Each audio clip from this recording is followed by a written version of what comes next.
She doesn't belong here. The words sliced through the rehearsal dinner's gentle hum like a blade. They weren't shouted. No, they were whispered with the casual cruelty of someone who believed they wouldn't be heard. But Delphine Baptiste heard them. Her heart seized mid-beat as her arthritic fingers clutched her handcrafted walking stick, knuckles whitening beneath her ebony skin. Blood rushed in her ears as she stood frozen at the entrance of Le Chateau, the crystal chandeliers suddenly too bright, too exposing. Every eye in the room turned toward her. This 82-year-old black woman in her meticulously crafted golden-threaded African dress. This intruder in their world of pearls and privilege. She could feel their stares like physical touches, some curious, some sympathetic, but those from the bride's side. Those stares stripped her bare, judged her, found her wanting. Good Lord, did she come straight from a costume party? Or does she think she's actually royalty? Vivian Whitmore's voice carried just far enough, each syllable dripping with disdain. I told Valencia we should have been clearer about the dress code. This isn't some tribal gathering. A lifetime of dignity kept Delphine's chin high, but her grandson Dominic saw what others missed. The almost imperceptible flinch, the flash of deep hurt in eyes that had witnessed 8 decades of such wounds. In that single, searing moment, something inside him shattered. The careful peace he'd maintained for months cracked like thin ice beneath a heavy boot. You see, what Vivian Whitmore didn't know, what none of the pearl-clutching Connecticut elite crowded into that restaurant could possibly understand, was exactly who they were mocking. They saw only an old black woman in traditional dress. They didn't see the genius. They didn't see the pioneer. They couldn't imagine that this woman they dismissed so casually would soon become the savior of someone at this very table. When will our true worth be seen beyond the prejudices that blind others? This question had haunted Delphine Baptiste her entire life. And tonight, it would begin to be answered in ways no one could imagine. Before we go any further, we'd love to know where you're watching from. Drop a comment below with your city or country. And if you're new here, hit that subscribe button to join our community of storytellers dedicated to Black voices and experiences. Now back to our story. 6 months earlier, Valencia Whitmore had brought Dominic Pierce home to meet her parents for the first time. They'd met at Yale Law 3 years prior. She studying corporate law to eventually join her father's firm. He focused on civil rights litigation. Their differences had drawn them together rather than apart. Valencia loved Dominic's passion, his groundedness, his unwavering moral compass. He loved her quick mind, her surprising warmth beneath the polished exterior, and the way she was slowly breaking free from the gilded cage of expectations her family had built around her.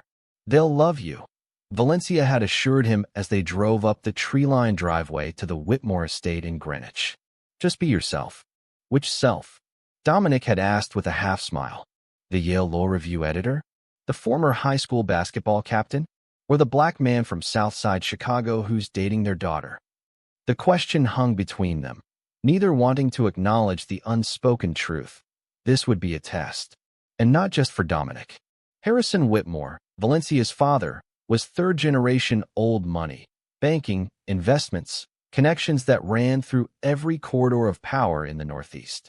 He projected bonhomie when Dominic entered his study, offering expensive scotch and inquiries about professors they might mutually know. But beneath the veneer of welcome, Dominic felt the appraisal, the silent calculations.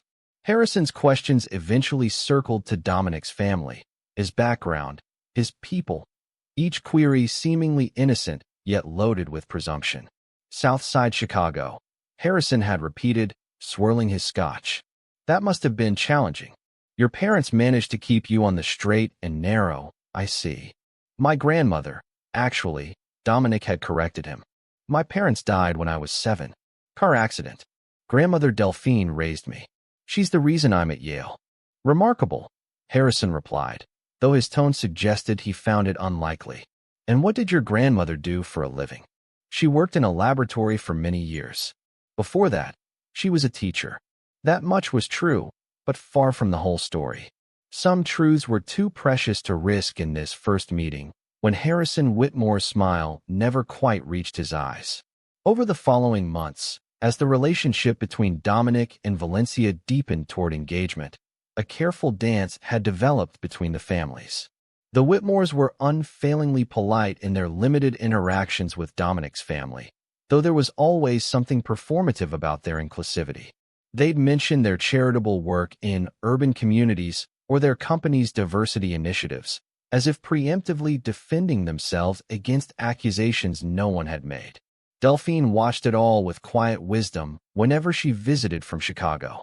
"Your Valencia has a good heart," she told Dominic one evening while the young couple prepared dinner in his apartment. "The rest will sort itself out in time." "And if it doesn't?" Dominic had asked, his voice low so Valencia couldn't hear from the kitchen. Delphine's eyes had crinkled at the corners, wisdom etched in every line. "In my 82 years, I've learned that people can surprise you, Dominic. Sometimes in terrible ways, yes. But sometimes they can transform right before your eyes when they finally see you. Truly see you." The wisdom of those words would be tested sooner than either imagined. The engagement was announced in the spring. Valencia's diamond glittered almost as brightly as her smile. Wedding planning began immediately, with Vivian Whitmore taking command like a general plotting a military campaign. Venue secured, the Whitmore family's longtime country club. Color scheme approved, ivory and gold. Guest list curated, 400 of New England's finest, plus a generous 75 slots for Dominic's family and friends. The first significant clash came 3 months before the wedding, during what Vivian called the final creative alignment meeting at the Whitmores' home. Delphine had flown in specially at Valencia's request. "I thought it would be lovely to incorporate traditions from both families," Valencia had suggested, her hand resting on Dominic's arm. Delphine mentioned a beautiful libation ceremony that's been in their family for generations. The silence that followed spoke volumes. Vivian's smile tightened like a rubber band about to snap. "That sounds very ethnic," she said finally. "But we've already finalized the ceremony with Reverend Caldwell. Perhaps something small at the rehearsal dinner instead." "The libation ceremony honors the ancestors," Delphine explained gently. "It acknowledges those who came before and paved the way. It's about gratitude and remembrance." "Well, we do have the memorial table for photos of departed family members," Vivian countered. "That should cover the remembrance angle nicely, don't you think? As for the dinner, I've planned a New England coastal menu that I'm not sure would pair well with whatever beverages your tradition might involve." Each dismissal was delivered with a smile, each rejection wrapped in politeness that provided plausible deniability. This wasn't racism, Vivian's manner suggested, just practical wedding planning. Just matters of taste and logistics. Just keeping things elegant and traditional. Dominic felt his jaw tightening, but held his peace for Valencia's sake. He watched his grandmother absorb each slight with the same dignity she'd maintained through decades of far worse treatment. But he also saw how Valencia's eyes darted between her mother and her future husband, her discomfort growing with each exchange. "Perhaps I could at least contribute one of my family's recipes," Delphine offered. "Our sweet potato pie has won awards at our church for 30 years running." Harrison, who had been mostly silent until then, cleared his throat. "The caterer has a very specific menu, Mrs. Baptiste. French-inspired cuisine is their specialty. I'm not sure your dish would fit the ambience we're cultivating." "I see," Delphine said simply. But the tension continued to build through weeks of planning. With each meeting, each decision, the Whitmores subtly but systematically excluded or minimized anything that reflected Dominic's family culture. The guest list mysteriously shrunk on his side due to venue constraints. The music selection couldn't accommodate too much diversity because the string quartet had limited repertoire. Even Dominic's suggestion to include a black photographer in the vendor team was met with assurances that the Whitmores' longtime photographer knew exactly how to light everyone beautifully, the implication hanging unspoken. Which brings us back to that fateful rehearsal dinner, where Delphine Baptiste stood in her magnificent traditional dress, hand-woven from materials she'd brought back from a research trip to West Africa decades ago. A dress that represented her heritage, her journey, her pride. A dress that Vivian Whitmore reduced to a costume. The dinner proceeded with artificial cheer. Dominic helped his grandmother to her seat, strategically placed at the far end of the long table from the bride's parents. Valencia tried to compensate with extra attention to Delphine, complimenting her dress, asking about its significance. But the damage was done. Later, as dessert was being served, Harrison Whitmore stood to offer a toast. His voice boomed with confidence, his silver hair catching the light as he raised his glass. When my daughter first told me about Dominic, I'll admit I had concerns. A knowing chuckle rippled through his side of the table. Not every young man would be worthy of our Valencia, but Dominic has proven himself exceptional. One of the good ones, as they say. The phrase hung in the air like a foul odor. Dominic felt his muscles tense, felt Valencia's hand grip his knee under the table in silent apology. But Harrison wasn't finished. We welcome him, and of course his family, into our circle. In fact, he paused, a self-satisfied smile playing on his lips. I've even had a word with the club about making an exception to their membership wait list. Perhaps in a year or two, once you're settled in Hartford, you might even consider joining Dominic. We're making progress in diversifying, slowly but surely. The silence that followed was deafening. Dominic's expression remained neutral through heroic effort. But then, from the far end of the table, came a sound of a chair scraping back. Delphine had stood, leaning slightly on her walking stick. "Thank you for your generosity, Mr. Whitmore," she said, her voice soft but carrying effortlessly across the table. "But I wonder if you might hold that membership spot for someone else. My grandson's work often keeps him in communities that your club might find unsuitable for its ambience." Dominic bit back a smile at his grandmother's perfect echo of Harrison's earlier dismissal. But the tension in the room doubled as Harrison's face flushed.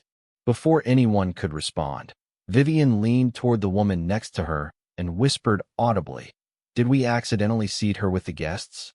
I thought I told the coordinator where to place the help." A collective gasp arose from Dominic's side of the table. Valencia's face drained of color.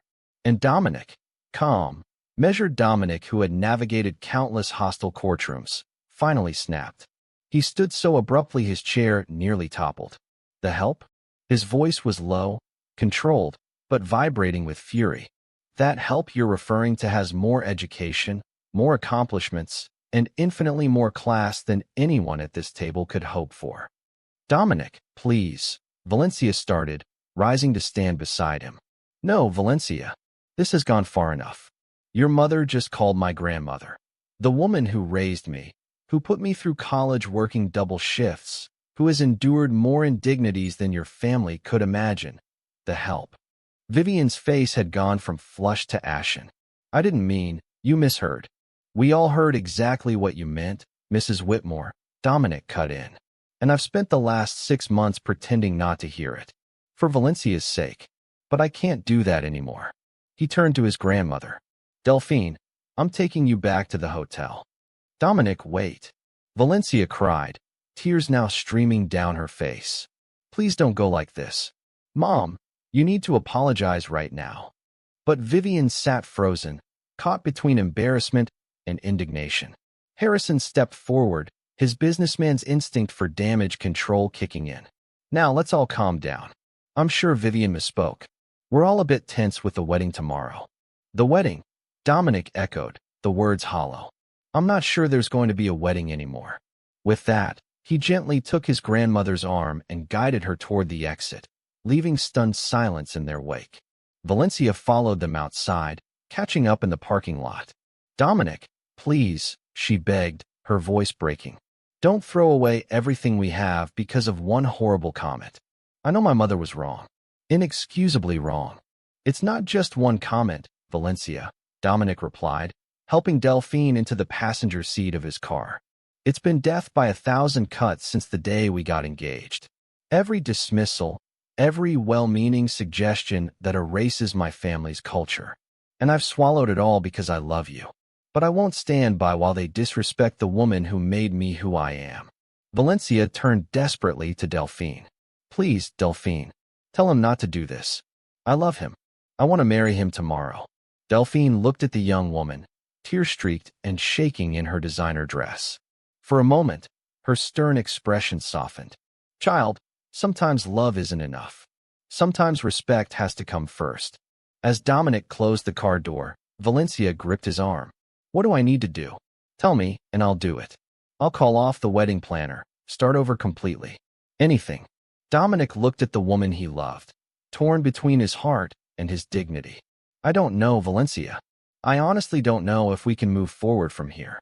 He got into the driver's seat, started the engine, and drove away, leaving Valencia standing alone in the restaurant parking lot as the question that had haunted his grandmother now echoed in his own mind.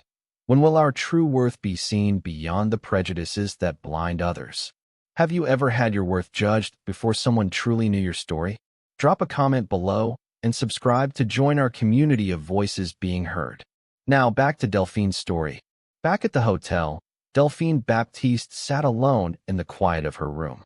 The painful scene at the rehearsal dinner replayed in her mind, but she hadn't lived 82 years by dwelling on other people's cruelty. Instead, she reached for the worn leather photo album she always traveled with. Her arthritic fingers traced the embossed initials on its cover, D.B., Delphine Eleanor Baptiste, a name that meant nothing to the Whitmores, a name that had once appeared in scientific journals they would never read. They don't know, she whispered to herself. They never do until they have to. Dominic knocked softly before entering with 2 cups of chamomile tea. His anger had cooled to a smoldering resolve. I'm so sorry, Grandma. You didn't deserve any of that. Don't apologize for other people's ignorance, she replied, patting the bed beside her. Valencia isn't her parents. Remember that. But how can I marry into that family? The way they look at you, at us, like we're somehow less. Delphine sipped her tea thoughtfully. Come sit. There's something I've never told you. Something I think you need to hear tonight. She opened her album to a black and white photograph. A young black woman in a white lab coat, standing slightly apart from a group of white male colleagues. Her spine was straight, her eyes clear and determined. The same dignity she carried now, just with fewer years behind it. Chicago, 1962, she said. I was the only black woman in a research laboratory at Northwestern University. And the only woman, period. Dominic leaned closer, studying the photograph with new eyes. You never really talked about your laboratory work, just that you did it for many years before teaching. Some stories, Delphine said quietly, you save until they're needed. In 1958, Delphine Eleanor Baptiste had graduated top of her class with a degree in chemistry from Howard University. Despite her stellar academic record, only one laboratory would hire her, and only as a lab technician, not the researcher she was qualified to be.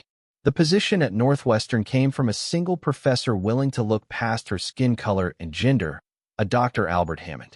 The men called me the cleaning lady with a chemistry degree, Delphine told Dominic, her voice unwavering despite the sting that lingered 6 decades later. They would leave dirty beakers on my station, ask me to make coffee, but Dr. Hammond saw something in me. He assigned me to a project studying cellular mutation, specifically how certain compounds might slow or prevent cancerous cells from replicating. Day after day, year after year, Delphine arrived first and left last. While her colleagues attended conferences and published papers, she kept her head down, meticulously documenting every experiment, recording every variable. Dr. Hammond recognized her brilliance, privately mentoring her and gradually entrusting her with more responsibility. Then came the breakthrough, she said, turning to another photograph, this one of a complex molecular diagram sketched in her own neat handwriting. 1967. I noticed an unexpected reaction in a compound we'd almost abandoned. Where others saw a failed experiment, I saw possibility. Late one evening, working alone after everyone had gone, Delphine tested her theory. The compound, when modified with a specific molecular addition she had hypothesized, demonstrated remarkable ability to target cancer cells while leaving healthy cells largely untouched. It was revolutionary, the foundation for what would eventually become targeted cancer therapy. I rushed to Dr. Hammond's office the next morning, data in hand. He understood immediately what we'd found. Her face darkened slightly. But when he presented our findings to the department, I became his assistant. When the paper was published, I was listed last among 8 contributors, my name misspelled as D. Baptiste. And when they applied for the patent, she turned the page to a yellowed newspaper clipping. The headline read, Northwestern team makes cancer research breakthrough. A photograph showed 7 white men in lab coats. Delphine was nowhere to be seen. My name wasn't on the patent at all. I was written out completely. Dominic's hands clenched into fists. That's theft. Did you fight it? Delphine's laugh held no bitterness, only a weathered wisdom. Fight it. In 1968, as a black woman, against an entire university department. She shook her head. I considered myself fortunate to keep my job. Dr. Hammond apologized privately, said he'd tried but been overruled. He was the only one who knew the full extent of my contribution. What did you do? Dominic asked. I continued my work. Not for recognition. That dream had died. But because the research mattered more than my pride. The compound we discovered became the foundation for what they later called CRT 457. It took decades of development, but eventually, she turned to a more recent clipping, this one in color, dated 2015. Revolutionary cancer drug shows 89% success rate in clinical trials. The article detailed how CRT 457 had become the gold standard treatment for certain aggressive cancers, saving thousands of lives annually. I left the lab in 1975 after your grandfather fell ill. Became a high school chemistry teacher instead. Most of my students never knew what their teacher had once discovered. A gentle smile crossed her face. But every time I read about someone surviving because of that treatment, I knew. And that was enough.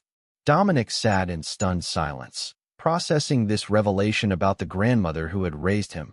This quiet, dignified woman who had never once mentioned her stolen achievement. Why didn't you ever tell me? What would have been the point? She asked, closing the album. To burden you with old injustice? To make you angry at a world that still hasn't changed enough? No, I wanted you to find your own path to justice, which you have, through your law career. She patted his hand. But tonight, I wanted you to understand something. I've been unseen my entire life, Dominic. Dismissed by people exactly like the Whitmores. And yet, I persisted. I contributed. I mattered, whether they saw it or not. The night passed restlessly for all involved. By morning, Valencia had called Dominic 14 times. He'd answered only the last call, agreeing to meet her alone at a coffee shop near the hotel. Their conversation was tense, tear-filled, and ultimately unresolved. He couldn't simply forgive and forget. She couldn't imagine calling off a wedding with 400 guests already arriving in town. I'll speak to them, Valencia promised, her voice hoarse from crying. I'll make them understand how wrong they were. My mother will apologize to Delphine properly. Dominic looked unconvinced. And your father? His toast was just as insulting as your mother's whisper. One of the good ones, Valencia? Really? She flinched. He doesn't mean. He means exactly what he says, Dominic interrupted. And the sad part is, he thinks he's being progressive. They parted without resolution, both returning to their respective families as the clock ticked down toward the 5 p.m. ceremony. The wedding planner sent increasingly frantic texts. Guests were calling to confirm details. The machine of wedding logistics ground forward, indifferent to the human drama threatening to derail it. At the Whitmore estate, Valencia found her parents in the sunroom, already dressed in their wedding finery, calmly discussing seating arrangements as if nothing had happened. We need to talk. Now. Valencia's voice had a hardness her parents had never heard before. Vivian looked up, momentarily startled before her social mask slipped back into place. Darling, there you are? We were getting worried. The hairstylist has been waiting for an hour. I don't care about my hair. Valencia's shout echoed off the marble floors. Did you really call Dominic's grandmother the help last night? A flicker of discomfort crossed Vivian's carefully made-up face. Valencia, you're upset and blowing this out of proportion. I simply misspoke. If Dominic's grandmother misunderstood. Her name is Delphine, Valencia cut in. And she didn't misunderstand anything. I was there. I heard you. Harrison stepped forward, his voice taking on the authoritative tone he used in board meetings. That's enough, Valencia. Yes, your mother made an unfortunate comment. We all say things we regret.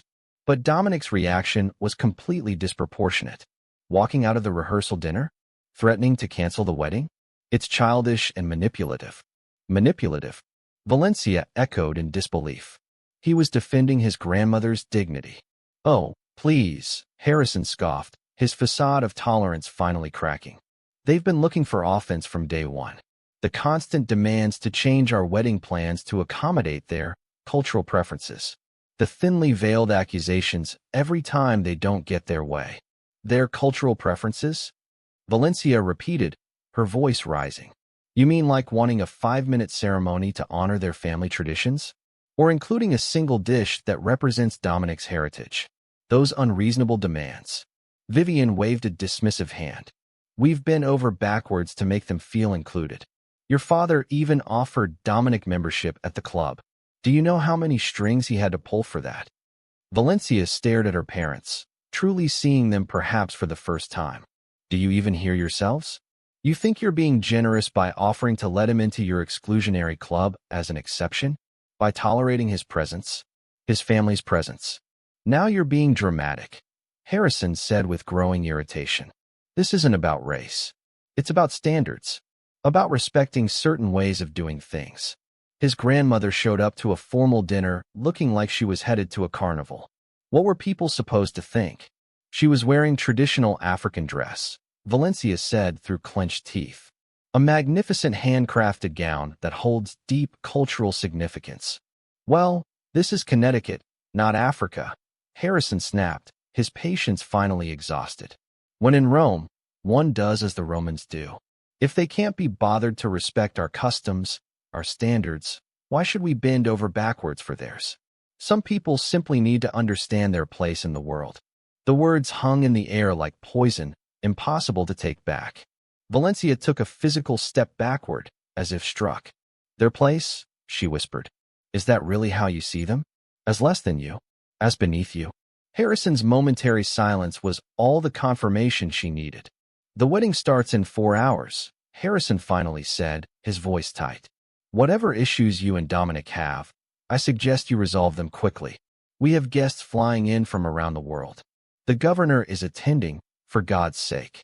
I don't care if the president is coming, Valencia replied, her decision crystallizing. I won't marry into a family that sees Dominic and his grandmother as somehow inferior, that judges their worth by their skin color rather than their character. Valencia, be reasonable, her mother pleaded. You're throwing away a perfect match, a perfect life, over a minor misunderstanding. But Valencia was already heading for the door, her heart pounding with a strange mixture of grief and liberation. It's not minor, mother. And it's not a misunderstanding. It's who you are. I just never let myself see it clearly until now. As the door closed behind her, Valencia confronted the hardest question of her life. How could she choose between the family she was born into and the family she hoped to create? When would they see Dominic and Delphine's true worth beyond the prejudices that blinded them? What hidden talents or achievements have others overlooked in you? Drop your thoughts in the comments and hit the subscribe button. Ensure you don't miss the powerful conclusion to Delphine's story. The wedding venue, a sprawling country club overlooking Long Island Sound, hummed with nervous energy. Guests filed into rows of white chairs on the manicured lawn, program booklets fluttering in the gentle breeze. The string quartet played Bach, the flower arrangements stood pristine, and the late afternoon sunlight bathed everything in golden hues. Picture perfect, except for the hushed rumors spreading through the crowd that there might not be a wedding at all. In a suite inside the main building, Dominic sat with Delphine, both dressed for a ceremony neither was certain would happen. They hadn't spoken with Valencia since her departure from the coffee shop hours earlier. Dominic's groomsmen waited awkwardly in an adjacent room, occasionally checking their watches. Whatever happens today, Delphine said, straightening Dominic's bow tie. Remember that dignity is something they can neither give nor take from you. It comes from within. A soft knock at the door interrupted them. Valencia entered, still in jeans and a blouse. her wedding dress unworn, her eyes red but resolved. "I told them," she said simply. "I told my parents I won't proceed unless they truly understand what they've done and offer a sincere apology, not just empty words, but real recognition of their prejudice." Dominic rose to embrace her, and Valencia's sigh held all the weariness of someone suddenly seeing the world more clearly. "They think I'm being hysterical, that I'll come to my senses when I realize what I'm throwing away." My father's exact words were, "If you insist on this foolishness, at least don't embarrass us publicly. We'll announce a postponement due to illness." "So that's it," Dominic said quietly. "It's over." "I don't know," Valencia admitted. "I just know I can't move forward pretending everything is fine. Not after what I've seen."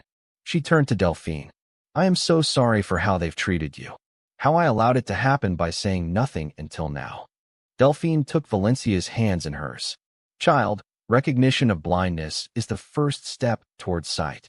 You've already shown more courage than many do in a lifetime." Before Valencia could respond, there was a commotion in the hallway. The wedding planner's voice rose in protest, followed by a deeper, unfamiliar voice insisting on entry. The door swung open, revealing an elderly white man with a shock of white hair and piercing blue eyes. He leaned heavily on an ornate cane, his weathered face flushed with exertion. "I apologize for the intrusion," he said, his voice carrying the refined tone of academia. "But when I saw the Baptiste name in the wedding announcement, I had to come. I've been searching for years." His voice trailed off as his eyes found Delphine, widening in recognition. "My God," he whispered. "It is you, Delphine Baptiste." Delphine rose slowly, her expression shifting from confusion to shock. "Dr. Hammond?" The man stepped forward, tears welling in his eyes. 60 years, and I'd still know you anywhere." For a moment, the rest of the world disappeared as the two elders regarded each other across decades of history. Then Dr. Hammond turned to Dominic and Valencia. "Forgive me, but I had to come. When I realized Delphine Baptiste might be here, that she was connected to this wedding, I couldn't stay away. Not after I learned what happened to Harrison Whitmore 3 years ago." Valencia's brow furrowed. "What about my father? How do you know him?" "I don't know him personally," Dr. Hammond explained. "But I know he was diagnosed with stage 4 pancreatic cancer in 2022. And I know he was one of the first patients to receive the experimental treatment CRT 457X.